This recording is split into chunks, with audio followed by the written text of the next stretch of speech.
오늘은 빌립보서 2장의 말씀을 같이 보겠습니다. 빌립보서 2장입니다. 2장 1절에서 8절까지 말씀을 우리 한 절씩 읽도록 그렇게 하겠습니다. 빌립보서 2장 1절에서 8절입니다. 제가 먼저 1절을 읽겠습니다.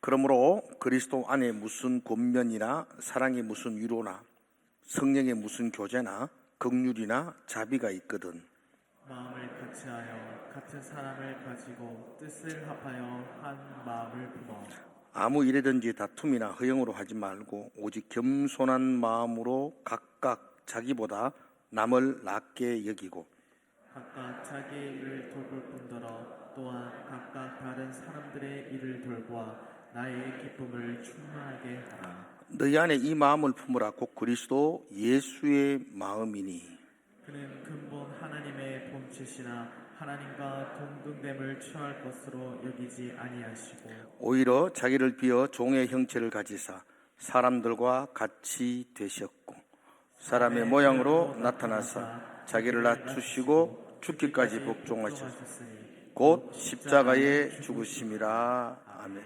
아멘. 우리 같이 한번 따라해 볼까요? 성탄의 주인공은 예수님이십니다. 예, 오늘 그 예수님에게 영광의 박수, 감사의 박수로 영광을 돌리겠습니다. 할렐루야. 감사합니다. 예.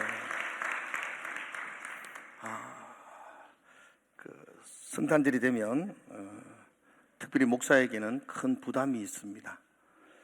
예수님이 한 번은 베들레헴 구유에서 이 땅에 오시고 한 번은 왕궁에서 한 번 오시고 또 때로는 병원에서도 한 번 태어나시고 이렇게 한 3-4번 태어났으면 돌아가며 설교하기가 편한데 한 번밖에 안 태어나셨어요. 그래서 그걸 계속 설교한다는 게 무슨 새로운 게 나올 것도 없고 힘들어요. 제가 여기 와서 이 교회에서만 오늘 19번째 성탄 설교합니다. 놀랍죠? 같은 사람 앉혀놓고 별로 안 바뀌고 그래서 성탄절이 되면은 무슨 설교해야 될지 어떻게 설교해야 될지 이게 큰 부담이에요. 몇 주 전에 제가 가족들한테 그렇게 했어요. 이번 성탄절 무슨 설교할까? 그러니까 제 동생이 1초의 망설임도 없이 짧게 하세요 이러더라고요. 예, 노력해 보겠습니다. 오늘 빌립보서 말씀 읽었습니다. 빌립보서는 바울이 로마의 감옥에서 보낸 편지입니다. 제가 2주 전에 잠깐 말씀을 드렸지만 지금 이 감옥은 쇠창살이 있는 지하 감옥이 아니고 가택연금이라 그렇게 말씀을 드렸죠. 기억나세요? 예. 아직도 바울은 형이 확정되어 있지 않아요. 바울은 로마 황제에게 자신의 억울함을 항소한 상태예요. 그래서 로마까지 와서 재판을 기다리고 있어요. 그 재판을 기다리는 게 거의 2년이 걸려요. 황제에게 재판을 받는 게 시간이 많이 걸렸어요. 어쩌면 쇠창살이 있는 감옥에 있지 않아서 편할지는 모르지만 그러나 가택연금, 집 밖으로 나갈 수는 없어요. 그리고 그 집도 본인이 돈을 내가 얻어야 돼요. 로마 물가 비쌉니다. 방 얻는 것도 쉽지 않고요. 먹는 음식도 자신이 음식을 조달해야 됩니다. 바울이 일할 수 있는 사람 아니거든요. 일도 못하죠. 그리고 경제적으로 넉넉한 사람도 아니거든요. 그렇게 힘들고 어려운 경제적 상황 속에서 2년간 재판을 기다린다는 것은 의외로 굉장히 힘든 일이었어요. 그런데 온 교회가 마음을 합쳐가지고 기도하면서 바울에게 헌금해서 바울에게 사랑을 전한 교회가 있어요. 그 교회가 빌립보 교회예요. 로마 감옥에서 성도들이 사랑의 현금을 빌립보 교회가 모아서 바울에게 전달을 했어요. 이 사랑을 전달하기 위해서 로마 감옥에 있는 바울을 찾아온 사람이 있는데 그 사람이 바로 에바브로 디도라는 사람이에요. 바울은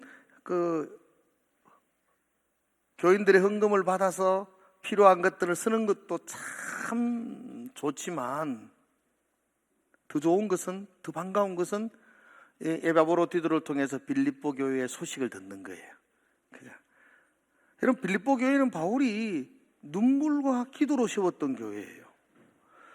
바울이 아시아 지역에서, 특별히 지금의 터키, 그 터키 지역, 투르키 지역에서 복음을 열심히 전했어요.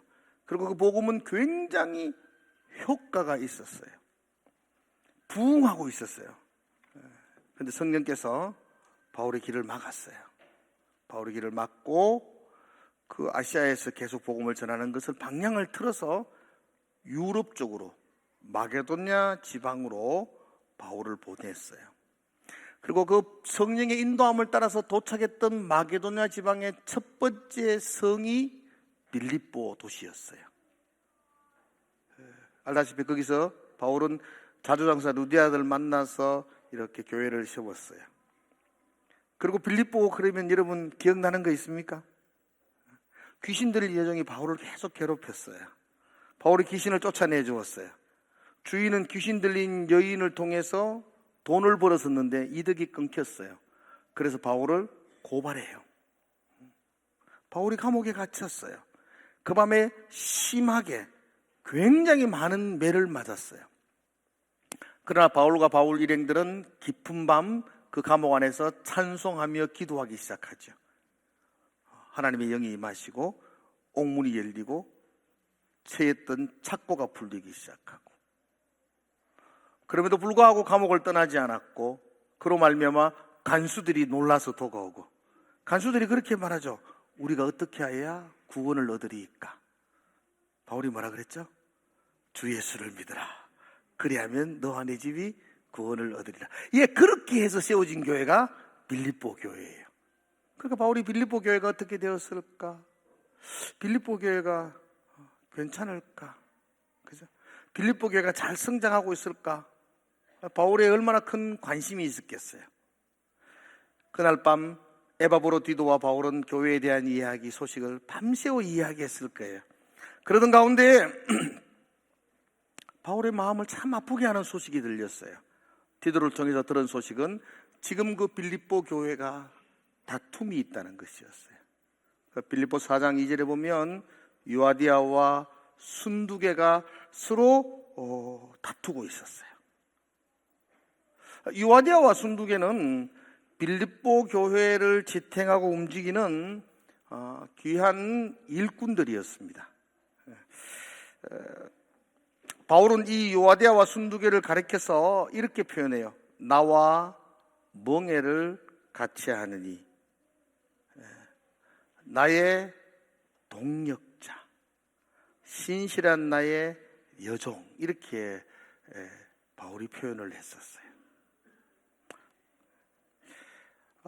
그러니까 유아디아와 순두개는 빌립보 교회에 굉장히 중요한 위치에 놓여져 있는 지도자입니다. 그들이 지금 다투고 있어요. 빌립보 교회는 그렇게 크지 않아요. 그렇게 크지 않는 교회에서 가장 중요한 여인 두 사람이 막 시기하고 험담하고 다투고 있으면 교회가 엉망이 되었다는 거예요. 교회가 아니에요. 자, 여러분, 그들이 왜 다투고 있을까요? 자, 이제 질문하는 거예요. 제가 여러분들에게 질문하는 거예요. 누가 좋은 사람이고 누가 안 좋은 사람일까요? 유아디아, 순두개. 처음 들어봐요? 이 두 사람 이름. 누가 착한 사람이고 나쁜 사람이에요? 그런 거 없어요. 둘 다 착한 사람이에요. 둘 다 열심히 교회를 섬기는 사람이에요. 둘 다 많은 교인들에게 인정받고 존경받는 사람이에요. 둘 다 열심히 일해요. 여러분, 열심히 일하면 싸웁니다. 교회에서 싸우는 사람 한번 보세요. 열심히 일하는 사람들입니다. 식당에서도 열심히 일하는 사람이 싸웁니다. 설거지 한 번도 안 하는 사람은 일체 안 싸웁니다. 교회에서도 자기가 뭔 큰 짐을 지고 뭔 이 교회에 굉장히 영향력이 있다 생각하고 뭔가 큰 일을 하면 꼭 그 사람은 다툽니다. 누구하고. 왜 그렇죠? 이게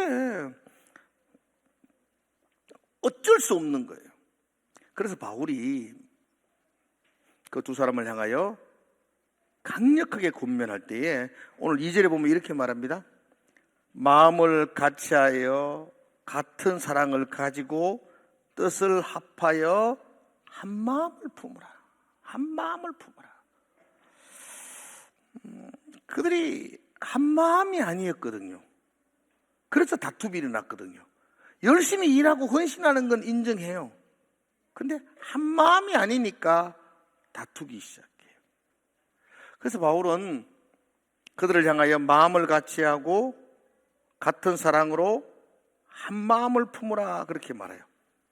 자, 여러분 이제 이런 배경을 가지고 오늘 2장을 이렇게 보셔야 돼요. 그러니까 지금 빌립보 교회는 그렇게 크지는 않습니다. 그러나 열심히 있는 교회였어요. 그런데 그 교회 안에 유아디아와 순두계라는 가장 기둥 같은 지도자 두 사람이 그냥 매일 시기하고 다투고 싸우고 있어요. 이 소식을 바울이 듣고 편지를 적고 있어요. 자, 그런 배경을 가지고 우리 2장 1절을 한번 보자고요. 1절 이렇게 되어 있죠. 그러므로 그리스도 안에 무슨 권면이라 사랑의 무슨 위로나 성령의 무슨 교제나 긍휼이나 자비가 있거든 이렇게 시작하거든요.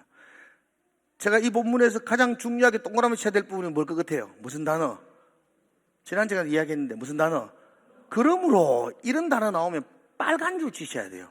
그러므로 이 그러므로라는 말이 결론을 알리는 결론적 접속사예요. 그러니까 그러므로 나올 때 이걸 그러므로를 이해하지 못하면 그 다음 말을 해석할 수 없어요. 그러니까 지금 빌립보서 2장을 쭉 적어 나갈 때에 적는 결론은 그 앞에 있다는 거죠. 그러므로. 그럼 그러므로 그 앞에 무슨 내용이 있느냐? 다 설명하면 설교가 짧을 수가 없어요. 그러니까 간단하게 설교하면 그러므로 앞에 제일 중요한 내용이 뭐냐면 27절이에요. 27절. 자, 보세요. 27절 성경을 보시면 돼요. 그래요. 자, 같이 읽읍시다. 시작. 오직 너희는 그리스도의 복음에 합당하게 생활하라. 예, 여기까지. 오직 너희는 그리스도의 복음에 합당하게 생활해라. 그러므로 복음에 합당하게 생활하는 게 뭔지, 어떻게 생활하는 것이 복음에 합당한 생활인지, 내가 오늘 어떻게 해야지 그게 복음에 합당한 생활인지를 이제 2장부터 그러므로 너희는 복음에 합당한 생활을 해라. 그러므로 그리고 2장부터 쭉 기록해놔요. 그리고 2장의 중요한 주제는 복음에 합당한 생활이에요. 자, 그리고 1절과 4절, 1절에 4절까지. 1절과 4절 한번 보세요, 여러분들. 자, 성경을 보세요. 1절에 4절. 중요한 1절에서 4절까지가요. 한 문장입니다. 중간에 끊어지는 게 없어요. 헬라어도 마찬가지입니다. 그랬습니다. 마침표 똑 이게 없어요. 한 문장으로 쭉 연결되어져. 짧아요, 길어요? 길어요. 길면 여러분들 머릿속에 이해가 안 된다는 거예요. 자, 1절과 4절 같이 한번 읽어봅시다. 지금 예배하는 시간이니까 1절과 4절 한번 읽어보는 거예요. 같이 뜨세요. 자, 준비 시작. 그러므로 그리스도 안에 무슨 권면이라 사랑의 무슨 위로나 성령의 무슨 교제나 긍휼이나 자비가 있거든 마음을 같이하여 같은 사랑을 가지고 뜻을 합하여 한 마음으로 품어 아무 일에든지 다툼이나 허영으로 하지 말고 오직 겸손한 마음으로 각각 자기보다 남을 낮게 여기고 각각 자기 일을 돌볼 뿐더러 또한 각각 다른 사람의 일을 돌보아 나의 기쁨을 충만하게 하라. 무슨 말인지 모르겠죠? 너무 길면 몰라요. 그래서 목사가 필요한 거야. 1절의 4절의 가장 중요한 이야기는 마지막 절입니다. 나의 기쁨을 충만하게 하라. 한번 따라합시다. 나의 기쁨을 충만하게 하라. 복음에 합당한 삶을 살아라. 그러므로 나의 기쁨을 충만하게 하라. 나의 기쁨을 충만하게 하는 것이 복음에 합당한 삶이라는 거죠. 자, 그렇게 보고 여러분들이 이 줄을 하나 꺼봐요. 볼펜 가져오셨으면. 처음에 그러므로라는 줄을 쳐보세요. 그러므로 동그라미를 치든지. 그리고 2절에 한 마음을 품어. 동그라미 쳤습니까? 예. 안 치고 버티는 분도 있는 것 같으시. 마지막 나의 기쁨을 충만하게 하라. 됐어요? 요 세 개만 읽어봅시다. 시작. 그러므로 한 마음을 품어 나의 기쁨을 충만하게 하라. 복음에 합당한 삶이 뭐냐? 한 마음을 품어 나의 기쁨을 충만하게 하는 겁니다. 그죠? 요디아와 순두개가 다투고 있었어요. 한 마음이 아니었어요. 왜 그들이 다투었느냐? 누가 잘못했고 누가 잘했고 누가 옳고 누가 틀렸고 그러니까 다툰 것 아니에요. 그들이 다툰 것에 대해서 바울은 뭐라고 이야기하느냐면 3절에 보니까 아무 일에든지 다툼이나 허영으로 하지 말고 오직 겸손한 마음으로 각각 자기보다 남을 낮게 여기고 이렇게. 그들이 다투는 가장 근본적인 이유는 잘했고 잘못했고를 떠나가지고요, 허영으로 한다는 허영. 그들은 허영으로, 그래서 결과가 다툼이 일어났다는 겁니다. 교회 일할 때 허영으로 하는 사람들이 있습니다. 그 결과는 다툼이에요. 일을 잘해도 성공을 해도 결과는 분열이에요. 허영이 뭐냐고요? 허영. 두 단어가 합쳐져 있죠. 허자와 영자. 허자가 빌허자를 써요. 공허한 허자. 영은 영광을 따져요. 헬라어도 마찬가지예요. 헬라어도 허영을 말하면 텅 빈 영광, 가치 없는 영광, 이거 허영이에요. 성경적으로 말하면 하나님과 관계없는 영광, 하나님이 받지 않는 영광, 하나님께 돌리지 않는 영광, 자기 체면을 세우는 영광, 자기 자랑을 하는 영광, 자기 과시하는 영광. 그러니까 지금 요디아와 순두개는 열심히 일합니다. 성실하게 헌신합니다. 그런데 결과는 자기 만족, 자기 자랑, 자기 과시로 일한다는 겁니다. 허영으로 일하는 거죠. 그래서 결과적으로 다투기 시작한다는 것입니다. 여러분, 누구보다 열심히 일하는 사람들의 특징 중에 하나가 자기가 맞다는 겁니다. 오늘 얘기하면 또 말하잖아요. 각각 자기보다 남을 낮게 여기고, 이렇게. 반대로 남보다 자기를 낫다고 생각해요. 이럴 때 다툼이 일어나요. 화목은 언제 일어났냐? 다른 사람을 내보다 낫다고 생각하는 거예요. 여기는 지읒이 아니고 시옷입니다. 제 발음은 지읒으로 해도 여러분은 시옷으로 알아듣기를 부탁을 드립니다. 내가 맞다, 내가 옳다, 내가 바르다, 이 생각이 다툼을 일으킵니다. 그렇지 않던가요? 다 절실하게 느낍니다. 그죠? 화목은 나보다 그 사람이 나아, 나보다 그 사람이 옳아, 나보다 그 사람이 생각이 더 깊어, 이런 가치관을 가질 때부터 화목을 이룰 수가 있습니다. 그런데 니보다는 내가 낫다, 니보다는 내가 많이 배웠다, 니보다는 내가 똑똑하다, 니보다는 이 일에 대해서 내가 더 현명하다 라는 생각에서부터 다툼이 일어나요. 요디아와 순두개는 열심히 일해요. 헌신해요. 그래서 사람들에게 다 존경을 받아요. 그런데 그들은 허영, 다른 사람보다 자기를 낮게 여겼어요. 그래서 다툼이 일어났다는 겁니다. 이건 복음에 합당한 삶이 아니라는 겁니다. 예수 그리스도의 십자가의 은혜로 구속 곧 죄사함을 받은 복음을 들었던 성도들이 살아가는 합당한 삶은 허영으로 다툼을 이루는 것이 아니고 한 마음을 품어 하나가 되는 것이었어요. 자, 오늘 조금만 더 생각해 볼게요. 1절만 봅시다. 1절 한번 더 생각해 봅시다. 1절. 잘 보세요. 우리한테 하는 이야기거든요. 무슨 권면이나 사랑의 무슨 위로나 성령의 무슨 교제나 긍휼이나 자비가 있거든. 이 말이 처음에 몇 번 읽어도 잘 모르겠는데 이 말이 무슨 말이냐면 너는 그리스도 예수로 말미암아 놀라운 복을 받았다, 이런 이야기예요. 바울이 빌립보 성도들에게, 빌립보 성도들아, 네 자신을 한번 봐라. 너는 얼마나 큰 축복을 받았느냐. 네가 받은 복을 한번 세어봐라. 네가 그리스도 안에서 받은 권면, 그들은 권면을 받았다는 거죠. 예수 그리스도에게. 네가 그리스도 안에서 받은 위로와 사랑, 교제, 긍휼. 권면이라는 건요, 꾸중이나 칭찬 아니에요. 권면은 격려와 꾸중이나 혼내는 것 아니고 격려와 칭찬이 권면이에요. 우리가 교회 안에서 예수 그리스도를 통해서 얼마나 많은 격려와 칭찬을 들었어요. 주님 지금도 우리에게 두려워하지 말라, 내가 너와 함께함이라, 그렇게 격려해 주시잖아요. 내가 너희 우편에서 너희 그늘이 되어주겠다. 이 놀라운 격려를 우리는 받은 사람들이라는 겁니다. 그죠? 위로, 얼마나 많은 위로를 받았어요. 내가 너와 함께하겠다. 그분의 손 위로 만지심, 교제, 성령 안에서의 교제, 긍휼, 우리를 불쌍히 여기는 마음.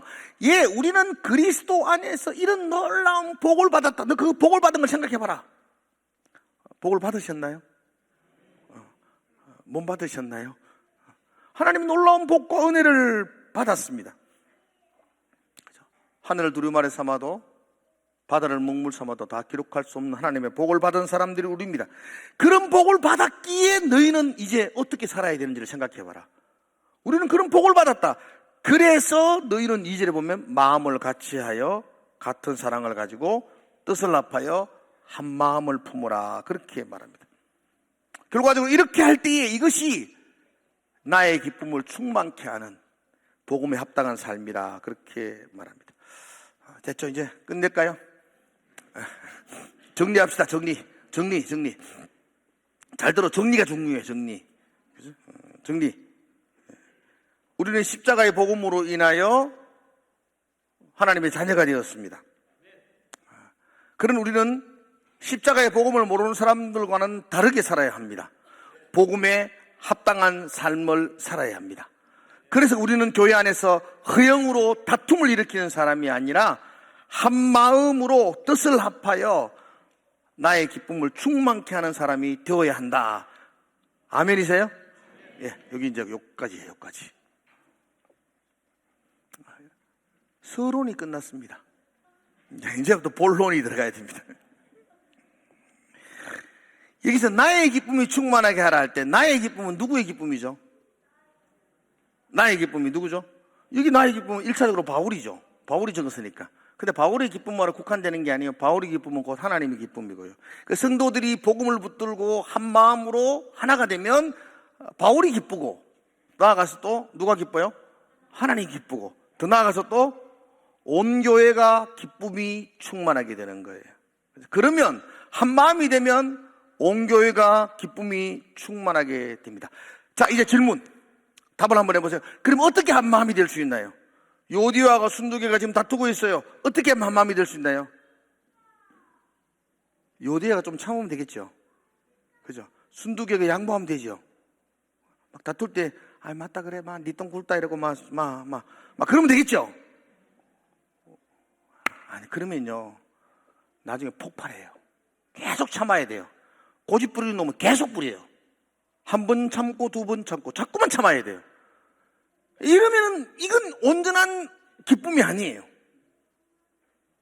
요디아의 뜻대로 되는 것도 기쁨이 아니고, 순두개의 뜻대로 되는 것도 기쁨이 아니에요. 그럼 어떻게 돼야 되죠? 예, 맞아요. 그래서 바울이 5절에 말해요. 5절을 읽어봅시다. 시작. 너희 안에 이 마음을 품으라. 곧 그리스도 예수의 마음이. 요디아의 마음으로 하는 것도 아니고, 순두개의 마음으로 하는 것도 아니고, 예수의 마음을 품어라. 예수의 마음. 너희 마음에, 너희 안에 한 마음을 품어라. 한 뜻이 되라. 그 한 뜻이 요디아에게 양보하라, 순두개에게 순종하라가 아니고 둘 다에게 예수의 마음을 품어라. 그 바울이 참 현명한 분이에요. 바울은 요디아 순두개 다투고 있어요. 저 같으면 둘이 불러가지고요, 확 찌질 것 같아요. 이렇게 돼요. 바울은 그만한 능력이 있어요. 그 교회에 대해서. 근데 바울은 두 사람을 불러놓고, 지금 성경으로 하잖아요. 성경으로 두 사람을 불러놓고 아무런 책망도 안 해요. 각각 남을 낮게 여기라. 그리고는 한 마음이 되라. 네 잘못했다 내 잘못했다 시시비비를 가리지 아니하고 두 사람 다 한 마음이 되라. 그 마음은 예수의 마음이다. 여러분, 예수의 마음으로 한 마음이 되시기를 축복합니다. 이게 우리가 가져야 될 마음이죠. 예수님의 마음. 이제 중요한 건 예수님의 마음이 어떤 거냐. 예수님의 마음 알아야 한 마음이 될 거 아니에요, 그죠? 예수님의 마음은 오늘 6절에서 8절까지입니다. 한번 읽어봅시다. 자, 예수의 마음 읽어보겠습니다. 같이 시작. 그는 근본 하나님의 본체시나 하나님과 동등됨을 취할 것으로 여기지 오히려 자기를 비워 종의 형제를 가지사 사람들과 같이 되셨고 사람의 모양으로 나타나사 자기를 낮추시고 죽기까지 복종하시고 십자가에 죽으심이라. 이게 예수의 마음이죠. 하나님의 본체시다. 하나님과 동등된 지위와 권위를 가지신 분이다. 그런데 그 자리를 비우시고 종의 형상을 입으시고 이 땅에 사람이 되셨다. 이게 성탄이잖아요. 성탄. 하나님이 우리의 형상을 입으시고 이 땅에 오신 거, 그게 성탄이고 그게 예수님의 마음이고 그게 예수님의 낮아지심이죠. 그리고 예수님의 낮아지심은 이 땅에 오심에서 끝나는 게 아니고 그 다음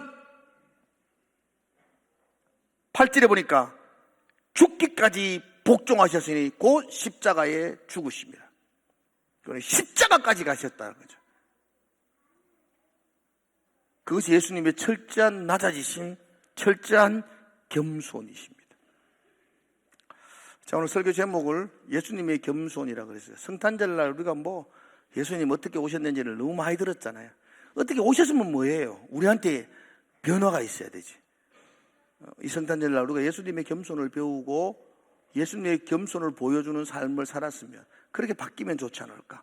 그래서 설교 제목을 예수님의 겸손 한번 따라 봅시다. 예수님의 겸손, 사람으로 내려오심, 십자가로 올라가심. 이게 예수님의 겸손이죠. 우리 그리스도인이죠. 그리스도인이라는 뜻이 뭘까요? 그리스도를 따라가는 사람이죠. 그리스도를 닮아가는 사람이죠. 그리스도는 겸손하셨죠. 그리스도는 사람까지 내려오셨고 십자가까지 올라가시면서 우리에게 겸손을 보여주셨죠. 그리스도인은 그 예수님 따라가야 되죠. 예수님 본받아야 되죠. 그러므로 여러분과 제가 이 성탄을 맞아서 겸손을 붙들 수 있어야 돼요. 옆에 분들에게 한번 인사합시다. 겸손하겠습니다. 겸손이 뭔지 아세요? 오늘 주제가 겸손인데 공공부 주제가 남을 나보다 낮게 여기는 거. 한번 따라합시다. 남을 나보다 낮게 여기는 거. 이게 겸손입니다. 성탄절의 주인공은 예수님이십니다. 마냥 축하할 날이 아니고요. 예수님 십자가 지시기 이 땅에 오신 거예요. 그죠? 그리고 십자가로 걸어가셨어요. 그 예수님은 겸손하신 분이셨어요. 그 예수님은 죽기까지 겸손하셨어요. 우리가 오늘 성탄절날 무엇을 배워야 할까요? 그 예수님을 통해서 우리가 무엇을 본받아야 할까요? 그리고 오늘 우리가 어떻게 살아야 될까요? 복음에 합당한 삶, 어떤 삶인가요? 한 마음으로 예수님의 겸손을 붙들고 살아가는 것. 그게 우리의 삶이 아닌가 생각해요. 남을 나보다 낮게 여기는 것. 여러분 주변 사람들을 여러분보다 좀 낮게 여기시기를 축복합니다. 저는 제일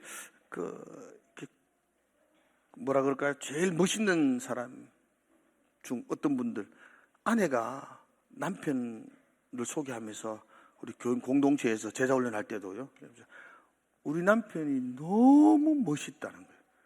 우리 남편을 존경하시는 분 하면 해보세요.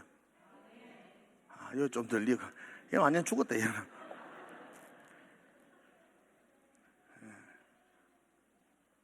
남편을 정말로 마음으로 존경하는 것, 내보다 낫다 생각하는 거. 이게 실천 아니겠어요? 한 주간 동안 그렇게 하시기를 축복해요. 예수님이 남을 낫게 여기는 사람이었으니까 여러분들은 다른 데 가지 말고 여러분들 주변에 있는 남편과 여러분들의 아내를 내보다 낫게 여기 있어야 돼요. 남편을 생각할 때마다 정말로 나는 그분의 신들매조차도 풀기 힘든, 그죠? 정말 그분은 나의 존경하는 분, 이렇게 여기시는 거, 그게 성탄을 경험하는 사람들의 모습입니다. 아이고 그놈의 화상, 이렇게 부르시면 완전히 망하는 거예요. 딸이 엄마에게 물었습니다. 엄마, 아빠는 엄마에게 어떤 사람이야? 어떤 존재야? 이렇게 물었어요.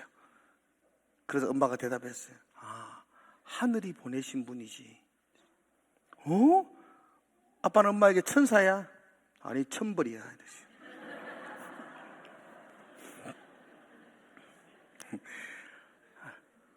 그게 뭐 행복하겠어, 그 인생이. 본인이 천벌을 받습니다, 그러면. 사랑하는 성도 여러분들, 성탄 아침에 우리가 붙들어야 될 것, 예수의 마음이에요. 메리 크리스마스만 크게 외치는 게 아니고 예수의 마음을 본받아야 돼요. 그 예수의 마음은 겸손한 마음이셨어요. 사람으로 내려오셔서 십자가까지 올라가셨던 마음, 그 마음이 예수의 마음이에요. 오늘 하루도 여러분들이 좀 내가 옳다, 내가 맞다, 그래 내가 안다, 그 생각 좀 버리시고요. 옆에 분들을 나보다 더 낫게 여기고, 저분에게 깊은 뜻이 있지, 어찌 봉황의 뜻을 내 같은 참새가 알리요, 이런 마음으로 이렇게 바라보면 참 행복한 가정이 될 겁니다. 예수님의 겸손, 저와 함께 그 마음을 품고 성탄을 보내시는 저와 여러분 되기를 주의 이름으로 축복을 드립니다.